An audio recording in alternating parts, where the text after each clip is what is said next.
कानून व्यवस्था की जो एक स्थिति पैदा हुई है, लोगों को सुरक्षा पे विश्वास है, कानून व्यवस्था पर विश्वास है, उसी का परिणाम है कि 40 लाख करोड़ रुपए का निवेश का प्रस्ताव उत्तर प्रदेश को प्राप्त होता है।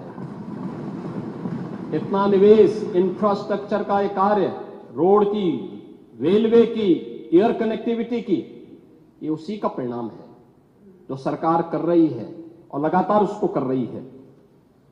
महोदय, मैं केवल ये कहना चाहूंगा कि आखिर मैं नेता विरोधी दल से ये पूछना चाहता हूं कि अगर हमारा कोई पर्व और त्योहार है या किसी का भी है, मुहर्रम का जुलूस हो या फिर कोई भी अन्य मुस्लिम समाज का कोई पर्व और त्योहार का कोई जुलूस, वो हिंदू मोहल्ले से सुरक्षित निकल जाता है, कोई दिक्कत नहीं होती, मंदिर के सामने से भी निकल जाता है, कोई समस्या नहीं होती।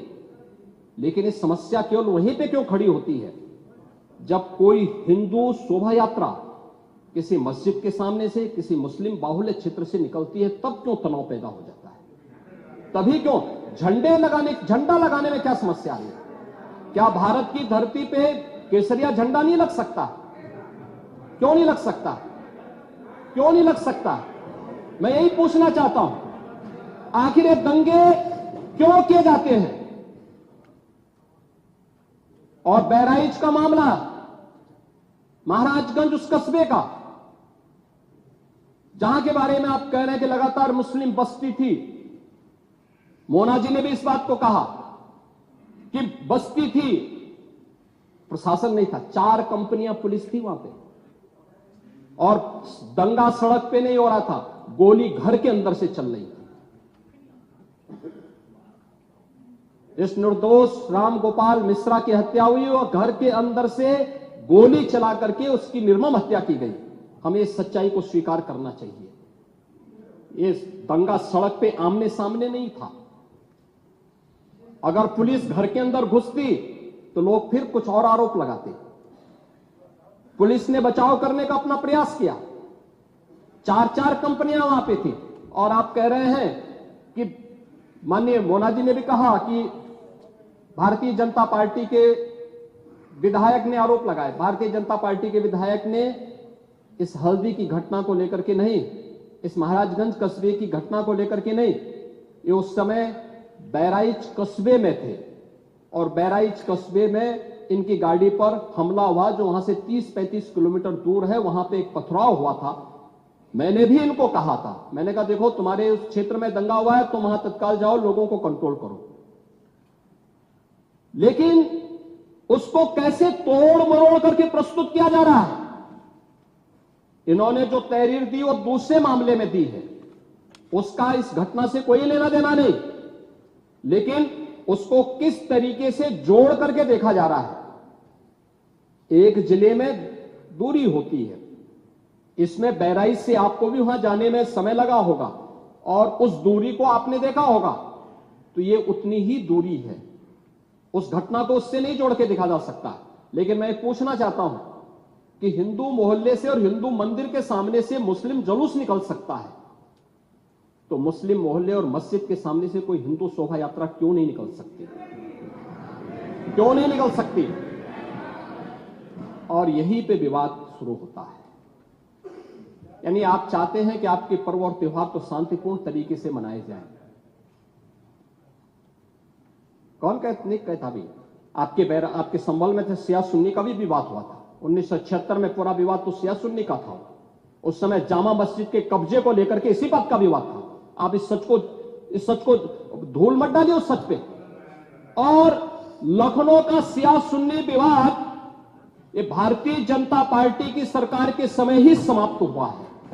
आप लोग तो लड़ाते थे, यहां पे शिया और सुन्नी को भी लड़ाते थे, क्योंकि आपकी तो शुरू से ही राजनीति थी बांटने की और फिर कटवाने की, और इसलिए हमने कहा कि न बटेंगे और न कटेंगे। हम न बटेंगे और न कटेंगे। मुझे आश्चर्य होता है, अपने को शिक्षक कहते हैं श्री संग्राम सिंह यादव। सच को स्वीकार करने की सामर्थ्य नहीं, इसलिए चले गए। आप देखें, एक दोहरे चरित्र के व्यक्ति के द्वारा जो अपनी कुछ पंक्तियां पहले लिखी गई हैं और बाद में उसका चरित्र कैसे बदला है, मोहम्मद अल्लामा इकबाल के बारे में वही कहते हैं। यानी जो पहले कहते थे,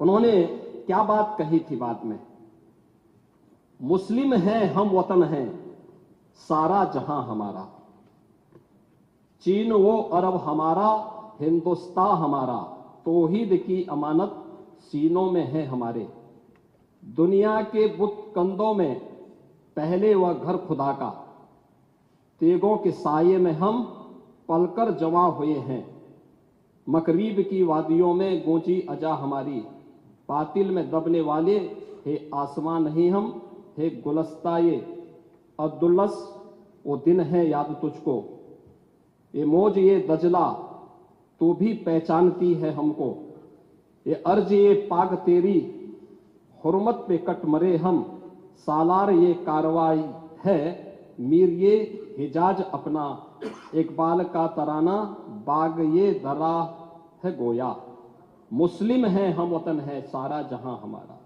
अब आप मुझे बताओ, क्या इकबाल को आप अपना आदर्श मानते हैं क्या? इस इकबाल को मानेंगे क्या? वो अपने को पेशे से शिक्षक कहते हैं। ऐसे शिक्षक छात्रों को पढ़ाएंगे तो दुर्गति कराएंगे ही कराएंगे। यानी इकबाल की एक कविता को यहां पे पढ़ करके और वास्तविक सच से आप धूल डाल करके उसको छुपा नहीं सकते हैं। और मैं इसीलिए कहना चाहूंगा कि महोदय, प्रशासन ने पूरी कार्रवाई की है और लगातार हमारे संज्ञान में सारी बातें हैं। एक एक बात पर सरकार नजर रख रही है। 25 करोड़ की आबादी का प्रदेश है और 25 करोड़ की आबादी के प्रदेश में पिछले 7.5 वर्ष के दौरान सभी पर्व और त्योहार शांतिपूर्ण तरीके से संपन्न हुए हैं। सभी वीवीआईपी विजिट सकुशल संपन्न हुए हैं। अयोध्या में श्री राम जन्मभूमि पर भगवान राम के भव्य मंदिर के कार्यक्रम को भी, जिसको लेकर के आप बहुत बड़ा पहले प्रदेश के मन में भय पैदा करते थे, वह भी सकुशल संपन्न हुआ। आज प्रदेश में जब सर्वत्र सुरक्षा का एक बेहतरीन माहौल है और 2025 में जब उत्तर प्रदेश को यह गौरव प्राप्त होने जा रहा है कि दुनिया का सबसे बड़ा आध्यात्मिक और धार्मिक सामाजिक जो उत्सव हो, एक महापर्व है महाकुंभ प्रयागराज, जिसमें पूरी दुनिया का एक समागम होने वाला है, जब इसे आयोजित करने का अवसर प्राप्त हो रहा है, तब मैं विपक्ष के अपने साथियों से कहना चाहूंगा कि प्रदेश के माहौल को अपने वक्तव्यों से और अपने करतूतों से कृपया खराब न करें।